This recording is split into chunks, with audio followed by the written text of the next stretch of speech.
अरे तुम बैठ क्यों गए? जाओ हाथ मुंह धो लो। बहू का खाना सामने हो तो इंतजार नहीं होता। अच्छा बेटा, तुम्हारा काम कैसा चल रहा है? जी, काम के बारे में तो आपको पता ही है ना, महंगाई का जमाना है और लोग खाए कि पहने, और आजकल तो लोग शहर में जाके बसने लगे हैं। आजकल आते जाते वहीं से कपड़े खरीद के लाते हैं। उन लोगों का कहना है कि शहर के कपड़े ज्यादा चलते हैं। अब कौन समझाए उससे?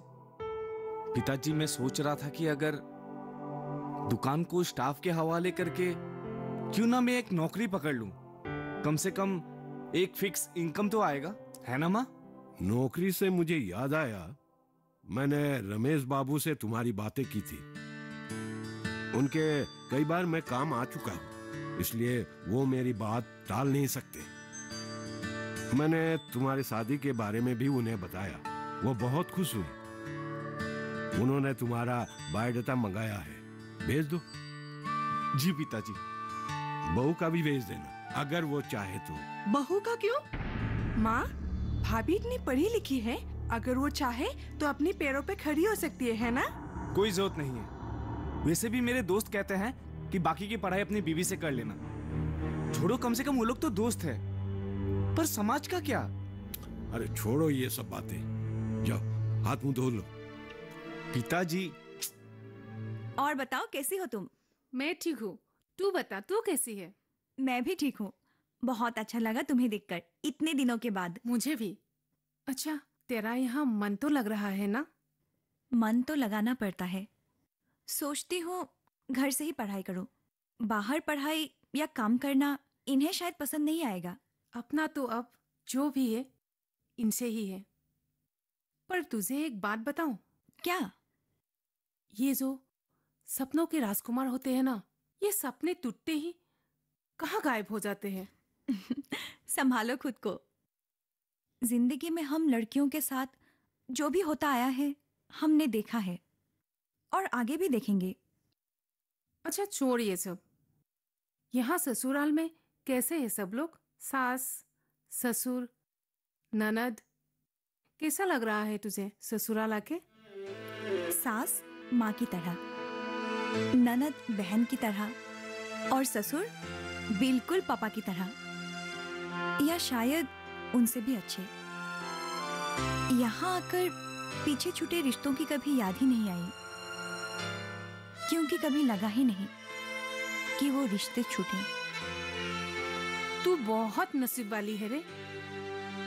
तेरी पढ़ाई कैसी चल रही है? चलना क्या, दौड़ रही है। कल ही इन्होंने इतने सारे किताबें लाके दी हैं। तू झूठ भी नहीं बोल पाती रे। क्यों कोशिश कर रही है? अच्छा सुनो ना, तुम मेरा एक काम करोगी? बोल। मैं तुम्हारे नंबर पर एक लिस्ट भेजूंगी, तुम किसी के हाथों वो किताबें भेज सकती हो। हाँ हाँ, क्यों नहीं। अच्छा सुन, अब मैं चलती हूँ। और बताओ कमलेश, काम कैसे चल रही है तुम्हारी? अरे भाई, काम का क्या है, बस चल रही है टूक टाक, कुछ कर्ज। अरे वो सब छोड़ो, तुम अपना बताओ। अरे मैं क्या बताऊं यार, जब बचपन में माँ बाप कहते थे कि बेटा पढ़ ले पढ़ ले पढ़ ले, तब उनकी बात नहीं सुनी, दुश्मन समझ बैठे थे उनको। अब जब शादी हो गई तब पता चला क्या खोया क्या पाया। अरे भाई, वो कहते हैं ना, जो दूध में रहा वो खोया और जो सूप में रहा वो पाया। अरे अरे यार, मजाक अच्छा कर लेते हो तुम। अच्छा खैर, मजाक के बाद छोड़ो। हर साल की तरह इस साल भी, इस बार रामलीला में हमारे गुज चाहते हैं कि डायलॉग जो है वो तुम्हारे घर से आए। हाँ तो वो मेरे यहाँ से ही जाएगी ना, हर साल मैं ही लिखता हूँ, तो इस बार भी मैं ही लिखूंगा। इसमें पूछने वाली क्या बात है यार? नहीं यार, प्रमुख इस साल चाहते हैं कि जो रामलीला का डायलॉग है इस बार राम नहीं सीता माता लिखे। मतलब यार भाभी जी यार। अरे भाभी तुमसे कई ज्यादा पढ़ी लिखी है और काबिल भी है। अरे यार, क्या किस्मत पाया है तुमने यार। काम की बात करो। काम की बात तो वही है ना। देखो, अगर इस साल की रामलीला में भाभी जी की कलम की लीला चल जाए तो 4 साल लग जाएंगे यार। उसको घर की काम से फुर्सत कहाँ, अगर तुम्हें मुझसे लिखवानी हो तो लिखाओ, वरना अपना रास्ता नापो। अरे गुस्सा क्यों करते हो यार? भाभी, मेरी प्यारी भाभी, मेरी एक काम कर दो ना। हाँ बोलो। मेरी कॉलेज में कल डिबेट कंपटीशन है और टॉपिक है बेटी पढ़ाओ, तो मेरे लिए एक आप स्पीच लिख दो ना। जरूर मेरी प्यारी बहन, तुम्हारे लिए तो कुछ भी। अरे हाँ, मैं तो भूल ही गई थी, आपकी वो फ्रेंड है ना, वो आज कॉलेज आई थी। प्रिया और तुम्हारे कॉलेज आई थी? हाँ, उसने कहा कि आपकी माँ ने यहाँ आने से मना किया है और आपके लिए कुछ किताबें भी भेजी है।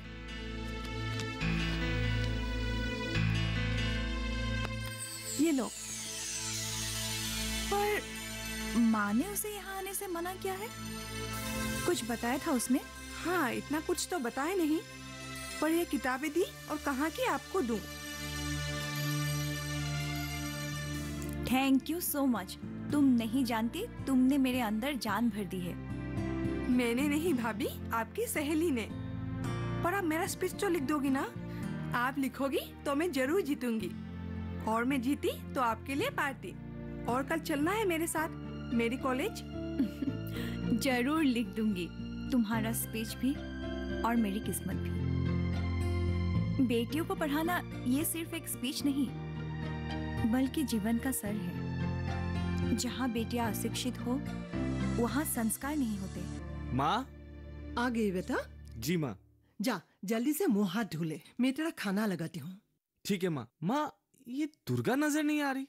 तेरी पत्नी को पंख लग गई है, गई है रश्मि के साथ उसकी कॉलेज। कॉलेज? अच्छा, वो कुछ प्रतियोगिता के बारे में बात कर रही थी, शायद वही गई होगी माँ। प्रतियोगिता थी तेरी बहन का, पता नहीं तेरी बीबी क्या कहने गई है वहाँ। मैं कुछ बोलूंगी तो गलत ही कहलाऊंगी। गलत कहोगी तो गलत ही कहलाओगे। अरे बेटा, बहू ने रश्मि की स्पीच लिखी है डिबेट कंपटीशन के लिए, इसलिए उसे वो साथ लेके गई है। अरे पिताजी देखिए ना, आज तो हद हो गया। रामलीला वाली भी अपनी डायलॉग उनसे लिखवाना चाहते हैं, और ये रश्मि अपने स्पीच खुद नहीं लिख सकती, तो क्या जरूरत थी उसे प्रतियोगिता में भाग लेने की। ये दुर्गा थोड़ी पढ़ लिख क्या ली, पता नहीं कौन सा पहाड़ तोड़ लिया।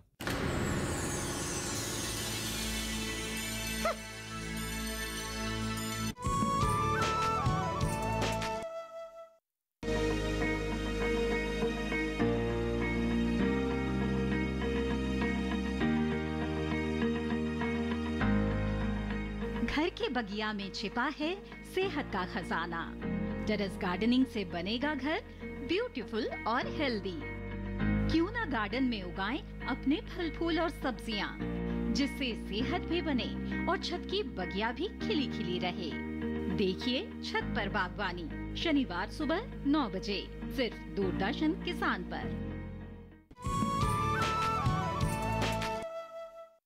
ठीक है भाई, कल मिलते हैं। ठीक ठीक है। भैया, मुझे आज डिबेट कंपटीशन में फर्स्ट इनाम मिला है, और ये सब सिर्फ भाभी की वजह से हुआ। अरे वाह, तुम अंदर जाओ। तुम नहीं, तुम यहीं रुको, तुमसे कुछ बातें करनी है। क्या क्या चल रहा है? मैंने आपको बताया था ना आज के बारे में। तुम्हें किस चीज की घमंड है? घमंड? और मुझे? तुम साबित क्या करना चाहती हो? क्या बात है कमलेश, सब ठीक तो है? कुछ ठीक नहीं। जब से तुम इस घर में आई हो, पता नहीं मैं कहां खो गया। न मेरे घर वालों की नजर में, न मेरे दोस्तों की नजर में, मैं सबकी नजर से नीचे गिर गया हूँ। कमलेश, आपने शराब पी है? हाँ, पी है। रोज पीऊंगा, हमेशा पीऊंगा मैं। और पता है इस शराब में इतना नशा क्यों है? क्योंकि तुम्हारे किताब को बेच के उस रद्दी में ये पैसे लाया। उस पैसे का ही शराब है, तो नशा तो रहेगी ना। मेरी किताबें? हाँ, वही किताबें जो मैं नहीं ला पाया, तो पता नहीं तुम्हारा कौन सा यार तुम्हें दे गया। कमलेश! आवाज नीचे, और मुझसे तुम अपनी आंखें झुकाकर ही बात करना। कमलेश, आप मुझे गलत समझ रहे हैं। गलत समझ रहा हूँ? अरे मैं गलत हूँ मैं गलत, पर जो भी हूँ तुम्हारा पति हूँ। अगर मैं तुम्हें छोड़ दिया ना, तो तुम कुछ काम के नहीं रहोगे। किसे मुंह दिखाओगे तुम? समाज को? और ये जो पढ़ाई लिखाई का जो भूत है ना, अपने सर से उतार कर ही रखना, वरना मुझसे बुरा कोई नहीं होगा।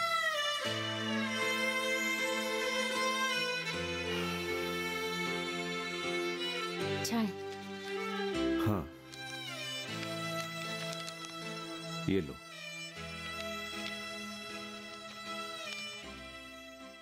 सुनिए, एक बात कहूं?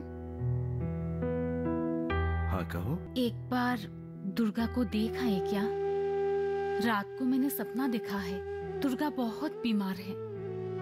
भगवान करे वहाँ सब ठीक हो।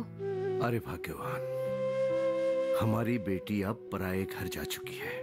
अब बार बार उनके वहां जाना मुझे ठीक नहीं लगता। बार बार कहाँ, सिर्फ एक बार। मेरा दिल बहुत घबरा रहा है, इसलिए। अरे भाग्यवान, तुम भी ना अपने दिल पर काबू रखा करो। बेटी जब ससुराल में होती है तो माँ बाप को चिंता होती है।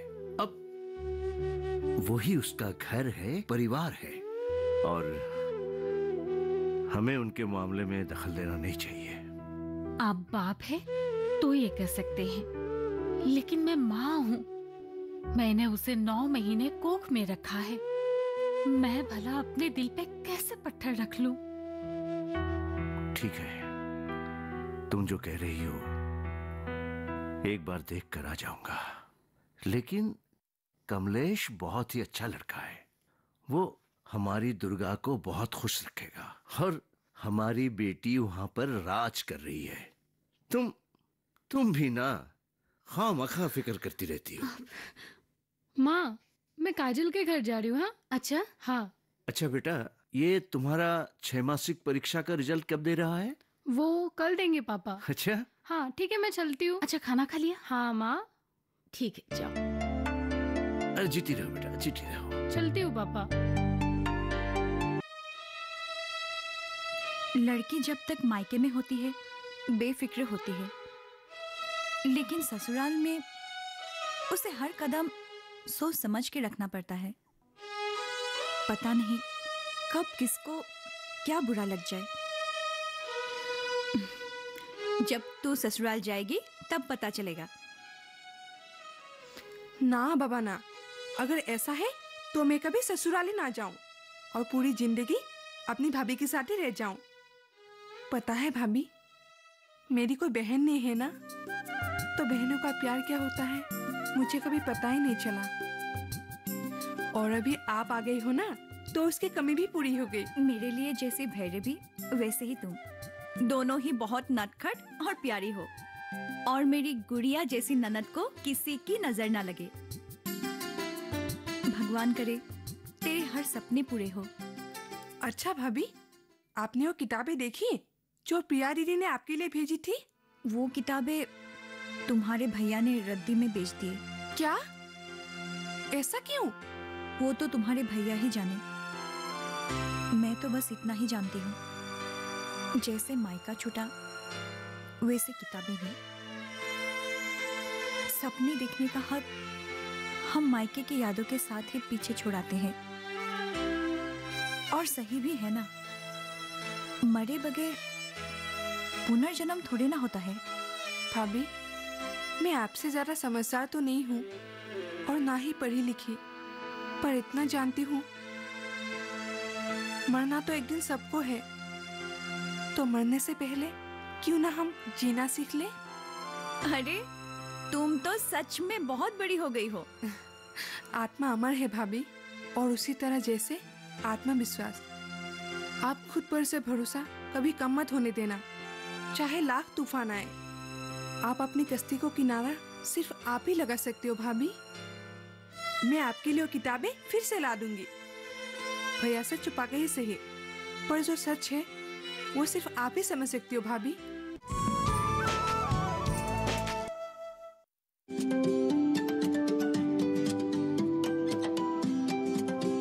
जब बात अच्छी सेहत की हो, किसी तरीके की लापरवाही नहीं करो, किसी तरीके का समझौता ना करो। ना बरतें लापरवाही, लक्षणों को पहचानें और लें डॉक्टर की सलाह। चाहे बीमारी दिल की हो, दांतों की हो या दिमाग की हो, खुद से इलाज ना करें, खुद से कोई भी दवाई ना खाएं, डॉक्टर के पास जाएं, अपनी जांच कराएं और अपना पूरा इलाज करवाएं और अपना ख्याल रखें। कार्यक्रम जो देगा सलाह भी, मार्गदर्शन भी। मोबाइल उठाएं, नंबर मिलाएं 1800113060 या 1800113061।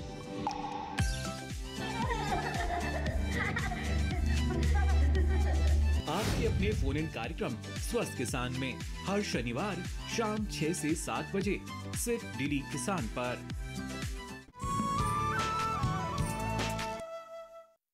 बेटा।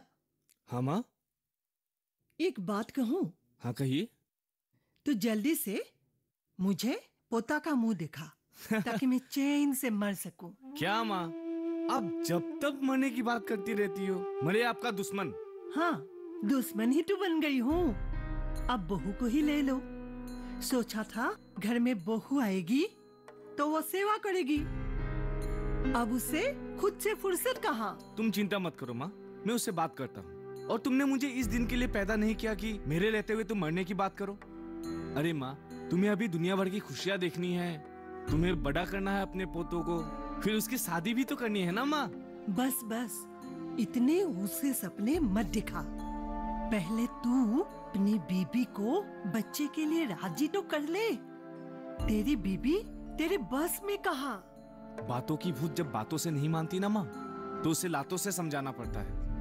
तू चिंता मत कर माँ, देखता हूँ कैसे देखती हो खुली आंखों से सपना। और सपना तो होती है तोड़ने के लिए ना माँ। अगर मैं उसका एक एक घमंड नहीं तोड़ा ना, तो मेरा नाम भी कमलेश नहीं। बस आज के बाद से घर गृहस्थी का जितना भी काम है आप उससे ही करवाना। जब उसके ऊपर घर गृहस्थी का बोझ आएगा, तब उसे पता चलेगा कि घर गृहस्थी क्या होता है। बड़ी आई मजिस्ट्रेट बनने वाली।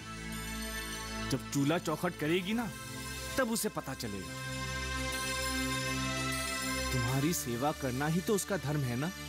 देखो माँ, तुम चिंता मत करो। अगर वो तुम्हारी बात ना माने तो वहीं पे पटक आऊंगा जहां से मैं उसे लाया था। तू अपना दिमाग शांत रख बेटा, नहीं तो कहीं काल को बहू ये ना कहे मैंने तुझे उसके खिलाफ भड़काया है। मुझे तो बहुत डर लगती है उससे। उसकी इतनी हिम्मत कि वो तुझे डराए। अब तो लगता है कि उसके नाक में नकेल डालनी ही होगी, इससे पहले कि सर से पानी ऊपर चले जाए। तू बस आराम कर माँ, मुझे उसका इंतजाम करने दे। आज से घर का सारा काम वही करेगी। बस देखता हूं कहां से वो टाइम निकालती है अपने सपने देखने का। पूरा करने का तो बात ही छोड़ो, तू बस आराम कर माँ। आज तेरी बीबी ने कितनी स्वादिष्ट खाना बनाया, वाह मजा आ गया। अरे पिताजी, अपनी लाडली बहू को इतनी सर चढ़ाने की जरूरत नहीं। उसका काम है स्वादिष्ट खाना बनाना। बना रही है तो बनाने दीजिए ना। कितनी तनख्वाह मिलती है? आप भी ना पिताजी, आपको तो बात घुराना अच्छी तरीके से आता है। अच्छा पिताजी, वो रश्मि के शादी के बारे में मैंने जो आपसे कहा था, क्या सोचा आपने? हाँ सोचा है, और फैसला लिया है कि ये सब बातें रश्मि पर छोड़ेंगे। वह कब शादी करेगी, किससे शादी करेगी, ये सब फैसले वो खुद लेगी। क्या पिताजी, अब क्यों उल्टी गंगा बहा रहे हैं? देखिए पिताजी, रश्मि अभी बच्ची है, उसे सही गलत का कोई फर्क पता नहीं। यही तो मैं कह रहा हूँ, वो अभी बच्ची है, अभी उसे पढ़ने दो। भैया, भैया, इन गली के कुत्तों को जरा समझा अपने तरीके से। कॉलेज आना जाना मुश्किल कर दिया है इन्होंने। जब देखो कमेंट पास करते रहते हैं। आज तो मैंने एक छाता ही लगा दिया एक मजनू की औलाद को। देखा ना पिताजी, और भेजिए उसे कॉलेज, भेजिए उसे कॉलेज। कल से कहीं जाने की जरूरत नहीं, तुम घर पे ही बैठोगी और कॉलेज के बारे में तो सोचना भी मत। वाह, भाई हो तो ऐसा, कितना भला सोचता है अपने बहन का। अरे तू रहने दे रश्मि। हाँ पापा। कल से मैं तुझे कॉलेज ले जाया करूंगा और ले आया करूंगा। ठीक है पापा। तुम्हारा भाई चाहता है कि तुम्हारी शादी हो जाए, लेकिन मैं तुमसे पूछना चाहता हूँ, तुम क्या चाहती हो? मैं अभी पढ़ना चाहती हूँ पापा, LLB करना चाहती हूँ, और उसके बाद आगे आप जो कहोगे वही करूंगी। मैं अपने सपने पूरा करना चाहती हूँ पापा। सपने सपने सपने, मुझे पता है पिताजी, ये सब भूत आपका बहू का क्या धरा है। क्या जरूरत है, पता नहीं कौन सा जन्म का ये बदला लेना चाहती है मुझसे। भैया, ये भूत भाभी ने नहीं चढ़ाया है, ये भूत आपके दिमाग में है। जब देखो भाभी को गलत बोलते रहते हो। क्या बिगाड़ा है भाभी ने आपका? बस वो आपसे जरा पढ़ी लिखी है, समझदार है, और ये बात आपको हजम नहीं हुई। देखा ना पिताजी, आज मेरी बहना बड़ी हो चुकी है, वो मुझसे जवान लड़ा रही है। एक शब्द आगे कहा ना, तुम्हारा जवान टान के आगे फेंक दूंगा। कमल, मैं अभी भी जिंदा हूँ, इसलिए जो कहना है सोच समझ कर कहो। मैं जितना अच्छा हूँ उतना बुरा भी हो सकता हूँ। और चढ़ाइए पिताजी, सर चढ़ाइए उसे, आप देखिएगा एक दिन आप पछताएंगे। अरे महारानी यहाँ आराम कर रही है, मैं जो हूँ घर के काम करने के लिए। नहीं माँ जी, घर के सारे काम खत्म करने के बाद अभी अभी बैठी हूँ। कुछ काम है तो बताइए, मैं कर दूंगी। रहने दे ये नाटक, मैं सब समझती हूँ। पता नहीं माँ बाप ने क्या सिखा पढ़ाकर इसे भेजा है। अरे जब तेरे पति को अच्छा नहीं लगता तो इन दुश्मन किताबों के पीछे क्यों पड़ी हुई हो? माँ, ये किताबें कैसे किसी की दुश्मन बन सकती है? उन्होंने कहा था घर का सारा काम खुद करना, मैं करती हूँ। उन्होंने कहा घर के बाहर मत जाना, मैं नहीं जाती। ये सारे संस्कार तो मुझे इन्हीं किताबों से मिलती है। अच्छा, अब गुस्सा थूक दीजिए, आइए ना बैठिए। रहने दे, कोई जरूरत नहीं नकली प्यार दिखाने के लिए। इज्जत करती तो बहस नहीं करती। जा, बाथरूम में कपड़े पड़े हैं, धो ले। पर कपड़े तो मैंने धोकर डाले थे बाहर।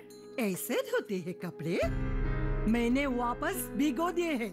जा, फिर से धो ले और दोबारा झाड़ू पोछा कर लेना।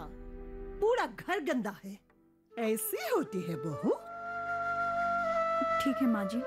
सुनो, मुझे पोता चाहिए जल्दी से।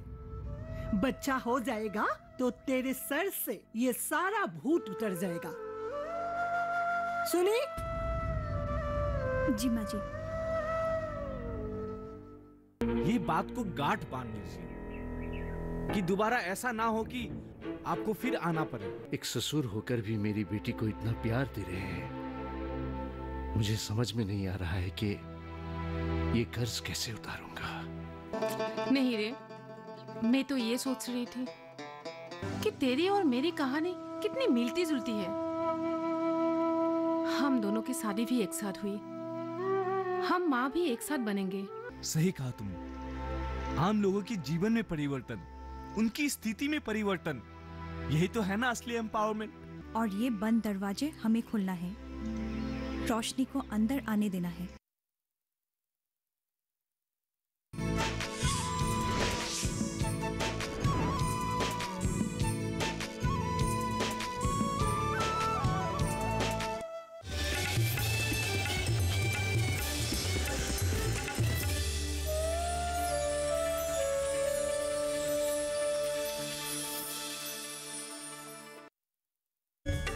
ये संतान श्राप है। आशीर्वाद के रूप में जो श्राप आपने मुझे दिया है वो आपको ही मुबारक हो मां। जानकी ब्रह्मदत्त।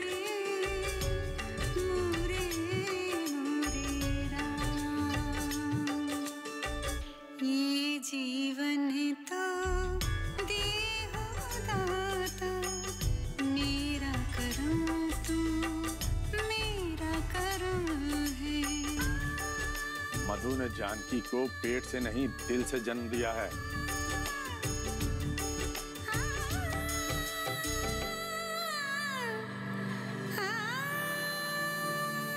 देखिए जानकी सोमवार से गुरुवार रात 8:30 बजे, पुनः प्रसारण प्रातः 10:30 बजे।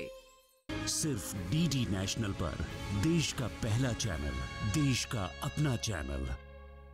ऐ वतन मैं तुझ में जिंदा हूँ, तेरे खेतों में खलियानों में सरहद की सर्द चट्टानों में, तेरी नदियों में तेरे झरनों में, तेरी मिट्टी में तेरे फूलों में, तेरी असमत का परिंदा हूँ। ऐ वतन मैं तुझ में जिंदा हूँ, ऐ वतन मैं तुझ में जिंदा हूँ। तू दिया है मैं तेरी बाती, तू दिया है मैं तेरी बाती। जय भारती, जय भारती, जय भारती, जय भारती, जय भारती, जय भारती। सिर्फ डीडी नेशनल पर, देश का पहला चैनल, देश का अपना चैनल। कुछ तो मस्त बात है इस जगह की, गली गली में बात है इस जगह की। यहाँ है खलबली हंसी सर पर चढ़ी, टिकट हो या ना हो ये गाड़ी चल पड़ी।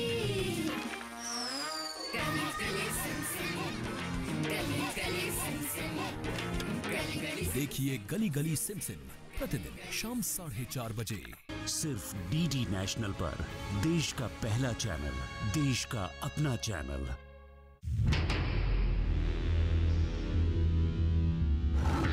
The call of the wild.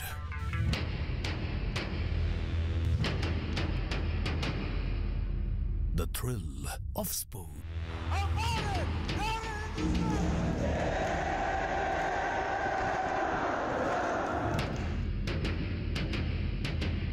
The depth of creativity. Get ready to fill your senses. Join us on DD Morning Show, Monday to Friday 8 AM, सिर्फ डीडी नेशनल पर, देश का पहला चैनल, देश का अपना चैनल। विकसित भारत की संकल्प यात्रा चौपाल चर्चा बनारस के भद्रासी गांव से होने वाली है।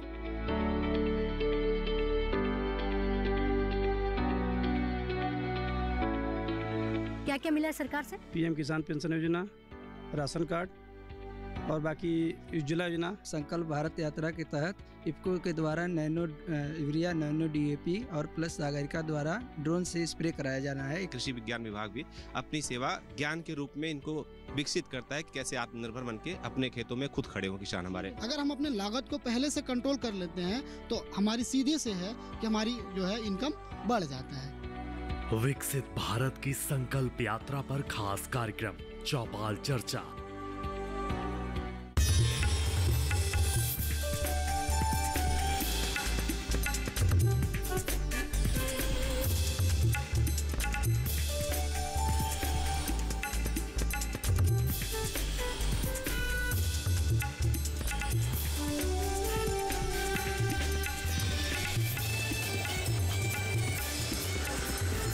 डीडी किसान, बदलते भारत की शान।